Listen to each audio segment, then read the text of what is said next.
दोस्तों नमस्कार। हमारी रायपुर की जो ओपीडी थी वो किसी वजह से कैंसिल हो गई थी।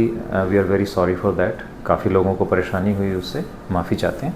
लेकिन रायपुर में ही हम अपनी ओपीडी कर रहे हैं 29 सितंबर, संडे के दिन 29 सितंबर को कर रहे हैं। उसी जगह पे सेम एड्रेस पे कर रहे हैं और सेम टाइमिंग रहेगी।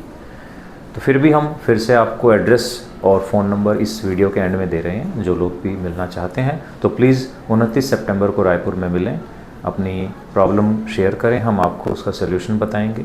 अपनी रिपोर्ट्स, एक्सरेज, एमआरआई सब चीज़ें साथ लेके आएँ। तो दोस्तों मिलते हैं 29 सितंबर को रायपुर में। Thank you.